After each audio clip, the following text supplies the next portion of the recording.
छोटी मोटी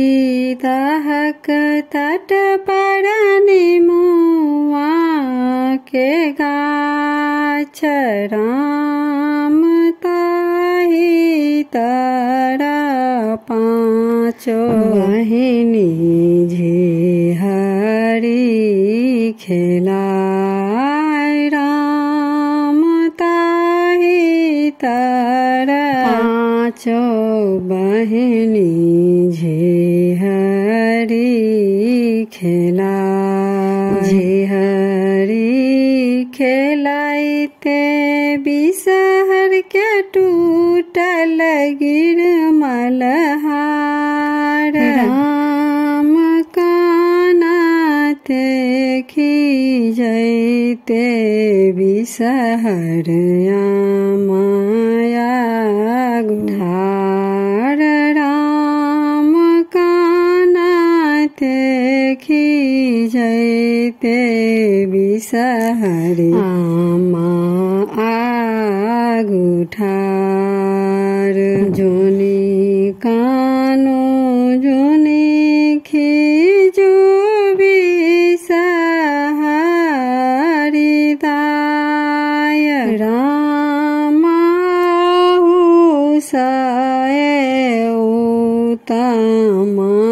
गाथाय बगैर मलहार रामाहु साए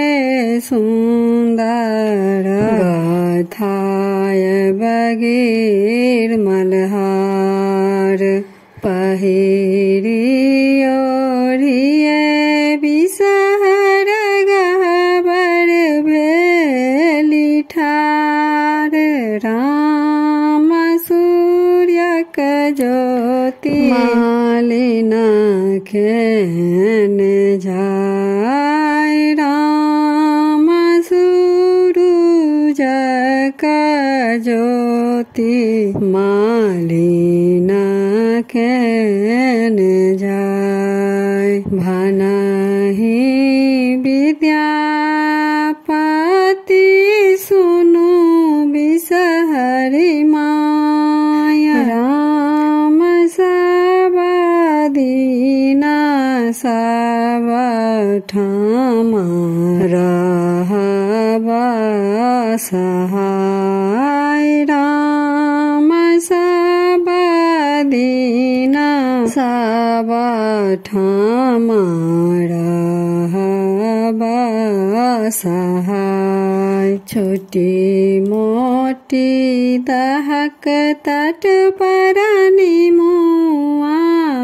के गाछ राम ताही तारा पाँचो बहिनी झिहरी खे